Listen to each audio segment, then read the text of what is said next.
نہیں مل جاتا، تنہائیوں میں بھی مومن بننا پڑتا ہے۔ برکتیں مانگیے، کثرت مانگیے، برکتیں مانگیے۔ کثرت آزمائش ہے، جبکہ برکت ایک نعمت کثرت نصیب ہے اور برکت خوش نصیبی۔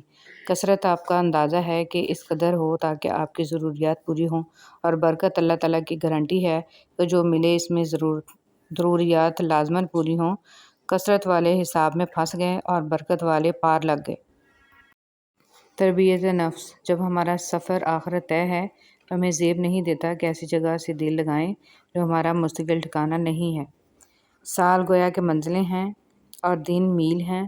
ہماری ہر سانس آخرت کی جانب ایک قدم ہے، مہینے مرحلے ہیں، نافرمانیاں ڈاکو ہیں، جنت نفع ہے اور جہنم نقصان ہے۔ رشتے راستہ بھی روکتے ہیں، رشتے راستہ بھی بتاتے ہیں۔ رشتے کچھ راس بھی نہیں آتے، کچھ بنا چاش کے بھی رشتے ہوتے ہیں۔ رشتے آس دلاتے ہیں، رشتے کبھی کبھی جسم کا ماس بھی کھاتے ہیں۔ رشتے میں رس بھی ہے اور رشتوں پر بے بس بھی ہوتے ہیں۔ تقویٰ: جس طرح اللہ تعالیٰ سے ڈرنے والے کے معاملات آسان ہو جاتے ہیں، اسی طرح تقویٰ چھوڑنے والے کے معاملات مشکل ہو جاتے ہیں۔ اپنے گھر کی باتیں باہر کے لوگوں کو نہ بتاؤ، تمہاری غیر موجودگی میں لوگ تمہارا مذاق اڑائیں گے۔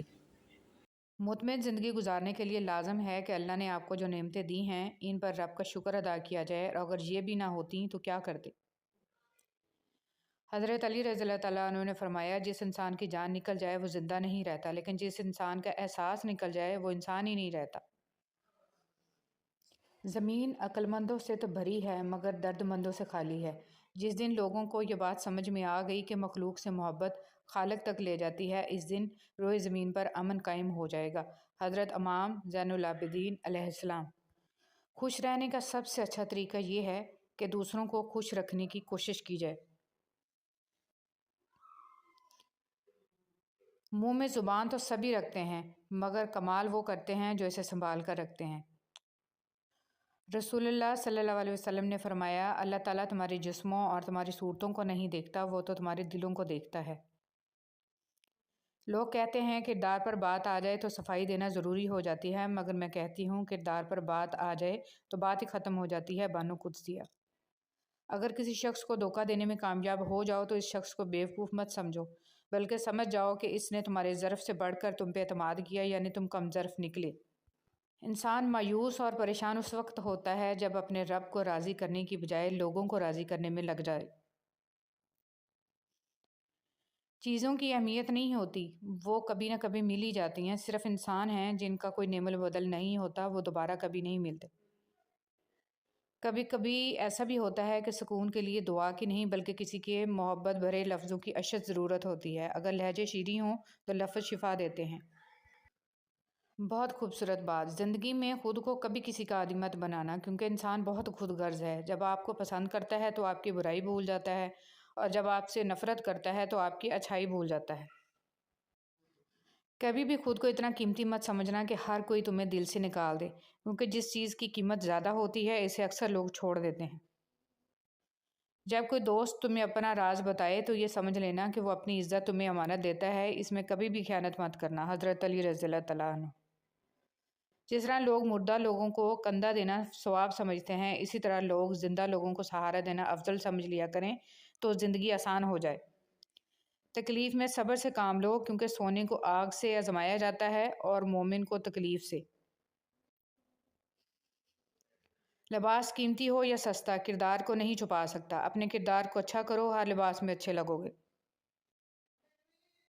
انسان امیدوں سے بندھا ایک ضدی پرندہ ہے جو گھائل بھی امیدوں سے ہے اور زندہ بھی امیدوں پر ہے۔ تھکے ہوئے دلوں سے کہہ دو کہ اللہ موجود ہے۔ رسول صلی اللہ علیہ وسلم نے ارشاد فرمایا، کھاؤ، صدقہ کرو اور پہنو، لیکن اسراف، فضول خرچی اور غرور سے بچو۔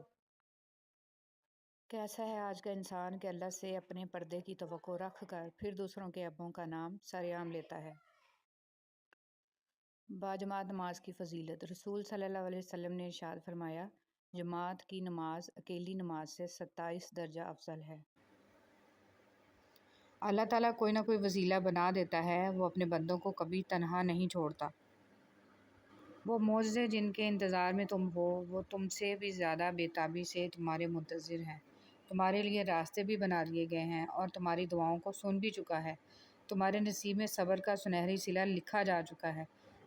تمہارے آنسوؤں کی تمام گنتی کو مد نظر رکھ کر خوشیوں کا میلہ تمہارے نام کر دیا گیا ہے، کیونکہ جب بات اللہ پر کیے گئے یقین پر آ ٹھہرے تو معجزوں کا واقعہ ہونا لازم و ملزوم ہو جاتا ہے۔ درد اللہ سے بانٹ لو تو روح کو بھی سکون آ جاتا ہے۔